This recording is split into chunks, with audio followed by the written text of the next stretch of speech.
Welcome to Bible Reading with Robbie, where we explore the Bible one passage at a time. I'm Robbie, and I'm excited to journey through Scripture with you. Nehemiah chapter 11. The leaders of the people were living in Jerusalem, the holy city. A tenth of the people from other towns of Judah and Benjamin were chosen by sacred lots to live there too, while the rest stayed where they were. And the people commended everyone who volunteered to resettle in Jerusalem. Here's a list of the names of the provincial officials who came to live in Jerusalem. Most of the people, priests, Levites, temple servants, and descendants of Solomon's servants, continued to live in their own homes in the various towns of Judah. But some of the people from Judah and Benjamin resettled in Jerusalem. From the tribe of Judah, Athaiah, son of Uzziah, son of Zechariah, son of Amariah, son of Shephatiah, son of Mahalalel of the family of Perez. Also Messiah, son of Baruch, son of Kolhose, son of Haziah, son of Adiah, son of Joarib, son of Zechariah of the family of Shelah. There were 468 descendants of Perez who lived in Jerusalem, all outstanding men. From the tribe of Benjamin, Salu, son of Meshullam, son of Joed, son of Pedaiah, son of Kaliah, son of Messiah, son of Ithiel, son of Jeshaiah. After him were Gabai and Selai, and a total of 928 relatives. Their chief officer was Jael, son of Zikri, who was assisted by Judah, son of Hasenuah, second in command over the city. From the priests, Jedaiah, son of Joarib, Jachin, and Sariah, son of Hilkiah, son of Meshullam, son of Zadok, son of Meraiah, son of Ahitub, the supervisor of the temple of God. Also, 822 of their associates who worked at the temple.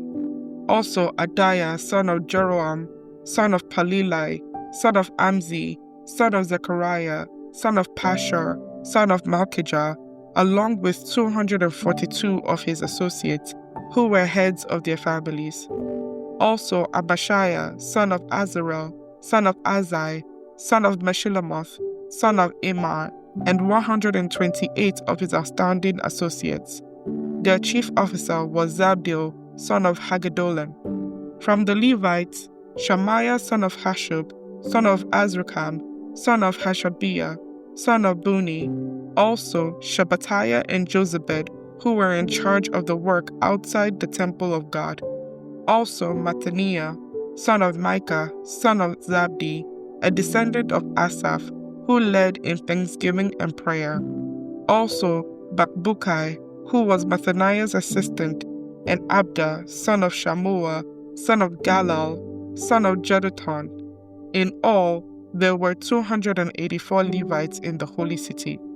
From the gatekeepers, Akub, Talman, and 172 of their associates who guarded the gates. The other priests, Levites, and the rest of the Israelites lived wherever their family inheritance was located in any of the towns of Judah. The temple servants, however, whose leaders were Ziha and Gishpal, all lived on the hill of Ophel. The chief officer of the Levites in Jerusalem was Uzzi, son of Bani, son of Hashabiah, son of Mathaniah, son of Micah, a descendant of Asaph, whose family served as singers at God's temple. Their daily responsibilities were carried out according to the terms of a royal command. Pethahiah, son of Meshezabel, a descendant of Zerah, son of Judah, was the royal advisor in all matters of public administration. As for the surrounding villages with their open fields, some of the people of Judah lived in Kiriath Arba with its settlements, Dibon with its settlements, and Jekabzil with its villages. They also lived in Jeshua, Molada, Beth-Pelet, Hazar-Shual, Beersheba with its settlements, Ziklag, and Mekonah with its settlements. They also lived in Enrimmon, Zorah, Jarmuth, Zanoah, and Adullam with their surrounding villages. They also lived in Lachish with its nearby fields, and Azekah with its surrounding villages. So the people of Judah were living all the way from Beersheba in the south to the valley of Hinnom. Some of the people of Benjamin lived at Geba, Michmash, Aijah, and Bethel with its settlements. They also lived in Anathoth, Nob, Ananiah, Hazar, Ramah, Gittaim, Hadid, Zeboam, Nebalat, Lod, Ono, and the Valley of Craftsmen. Some of the Levites who lived in Judah were sent to live with the tribe of Benjamin. Nehemiah chapter 12. Here is the list of the priests and Levites who returned with Zerubbabel, son of Shealtiel, and Jeshua the high priest: Seraiah, Jeremiah, Ezra, Amariah, Maluk, Hattush, Shechaniah, Harim, Mermoth, Edo, Ginnathon, Abijah, Menamin, Moadiah, Bilgah, Shemaiah, Joarib, Jediah, Salu, Amok, Hilkiah, and Jediah. These were the leaders of the priests and their associates in the days of Joshua. The Levites who returned with them were Joshua, Binui, Kadmiel, Sherebiah, Judah, and Mathaniah, who with his associates was in charge of the songs of thanksgiving. Their associates, Bakbukiah and Uni, stood opposite them during the service. Joshua the high priest was the father of Joachim. Joachim was the father of Eliashab. Eliashab was the father of Joiada. Joiada was the father of Johanan. Johanan was the father of Jaddua. Now when Joachim was high priest, the family leaders of the priests were as follows. Mariah was the leader of the family of Seraiah. Hananiah was the leader of the family of Jeremiah. Meshullam was the leader of the family of Ezra. Jehohanan was the leader of the family of Amariah. Jonathan was the leader of the family of Maluk. Joseph was the leader of the family of Shechaniah. Adnah was the leader of the family of Haram. Hilkiah was the leader of the family of Mermoth. Zechariah was the leader of the family of Iddo. Meshullam was the leader of the family of Ginnathon. Zikri was the leader of the family of Abijah. There was also a leader of the family of Menamin. Piltah was the leader of the family of Moadiah. Shammua was the leader of the family of Bilgah. Jehonathan was leader of the family of Shemaiah. Mathaniah was leader of the family of Joarib. Uzi was leader of the family of Jediah. Kalai was the leader of the family of Salu. Eber was leader of the family of Amok. Hashabiah was leader of the family of Hilkiah. Nathanael was the leader of the family of Jediah. A record of the Levite families was kept during the years when Eliashib, Joiada, Johanan, and Jaddua served as high priest. Another record of the priests was kept during the reign of Darius the Persian. A record of the heads of the Levite families was kept in the book of history down to the days of Johanan, the grandson of Eliashib. These were the family leaders of the Levites: Hashabiah, Sherebiah, Jeshua, Benui, Kadmiel, and other associates who stood opposite them during the ceremonies of praise and thanksgiving, one section responding to the other as commanded by David, the man of God. This included Mathaniah, Bakbukiah, and Obadiah. Meshullam, Talmon, and Akub were the gatekeepers in charge of the storerooms at the gates. These all served in the days of Joachim, son of Jeshua, son of Jehozadak, and in the days of Nehemiah the governor, and of Ezra the priest and scribe. For the dedication of the new wall of Jerusalem, the Levites throughout the land were asked to come to Jerusalem to assist in the ceremonies. They were to take part in the joyous occasion with their songs of thanksgiving and with the music of cymbals, harps, and lyres. The singers were brought together from the region around Jerusalem and from the villages of the Netophathites. They also came from Beth Gilgal and the rural areas near Geba and Asmaveth, for the singers had built their own settlements around Jerusalem. The priests and Levites first purified themselves, then they purified the people, the gates, and the wall. I led the leaders of Judah to the top of the wall and organized 2 large choirs to give thanks. One of the choirs proceeded southward along the top of the wall to the Dung Gate. Hoshea and half the leaders of Judah followed them along with Azariah, Ezra, Meshullam, Judah, Benjamin, Shemaiah, and Jeremiah. Then came some priests who played trumpets, including Zechariah, son of Jonathan, son of Shemaiah, son of Mathaniah, son of Micaiah, son of Zakur, a descendant of Asaph. And Zechariah's colleagues were Shemaiah, Azrael, Milalai, Gilalai, Mai, Nathanael, Judah, and Hanani. They used the musical instruments prescribed by David, the man of God. Ezra, the scribe, led this procession. At the fountain gates, they went straight up the steps on their ascent of the city wall toward the city of David. They passed the house of David and then proceeded to the water gate on the east. The second choir, giving thanks, went northward around the other way to meet them. I followed them, together with the other half of the people, along with the top of the wall, past the tower of the ovens to the broad wall, then past the Ephraim gate to the old city gate, past the fish gate and the tower of Hananel, and on to the tower of the 100. Then we continued on to the sheep gate and stopped at the guard gate. The two choirs that were giving thanks then proceeded to the temple of God, where they took their places. So did I, together with the group of leaders who were with me. We went together with the trumpet-playing priests, Eliakim, Messiah, Menaiman, Micaiah, Elanoy, Zechariah, and Hananiah, and the singers, Messiah, Shemaiah, Eleazar, Uzi, Jehohanan, Malchijah, Elam, and Ezar. They played and sang loudly under the direction of Jezreiah, the choir director. Many sacrifices were offered on that joyous day, for God had given the people cause for great joy. The women and children also participated in the celebration, and the joy of the people of Jerusalem could be heard far away. On that day, men were appointed to be in charge of the storerooms for the offerings, the first part of the harvest and the tithes. They were responsible to collect from the fields outside the towns the portions required by the law for the priests and Levites. For all the people of Judah took joy in the priests and Levites and their work. They performed the service of their God and the service of purification, as commanded by David and his son Solomon, and so did the singers and the gatekeepers.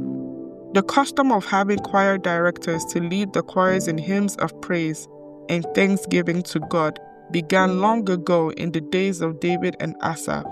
So now, in the days of Zerubbabel and Nehemiah, all Israel brought a daily supply of food for the singers, the gatekeepers, and the Levites.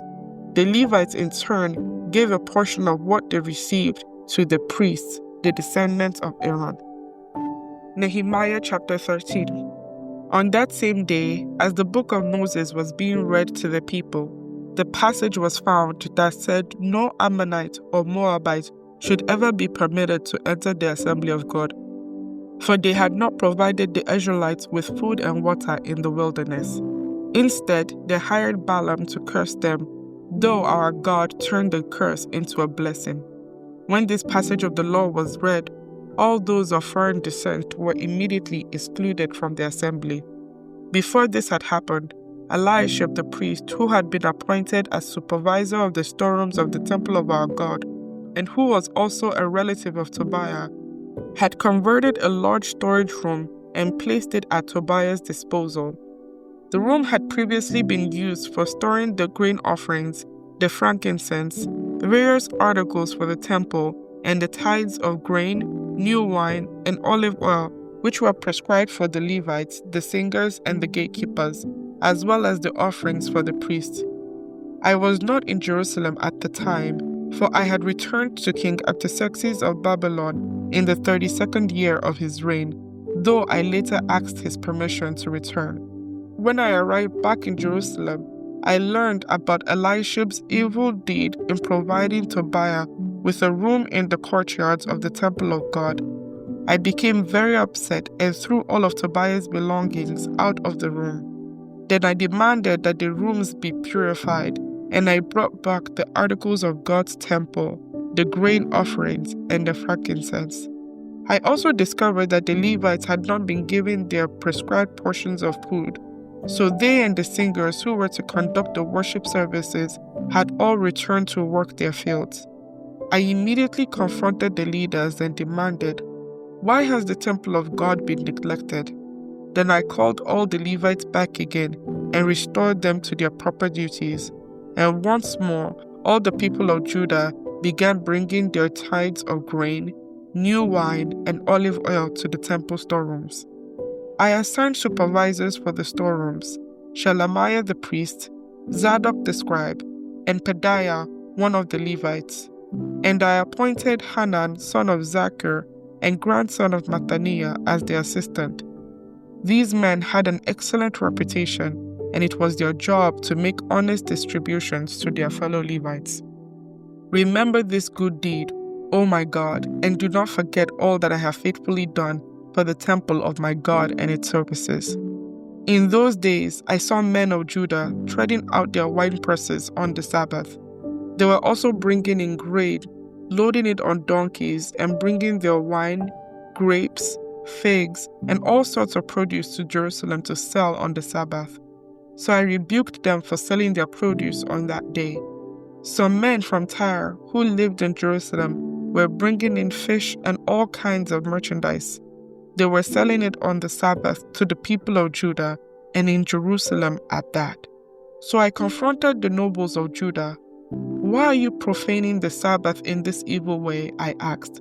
"Wasn't it just this sort of thing that your ancestors did that caused our God to bring all this trouble upon us and our city?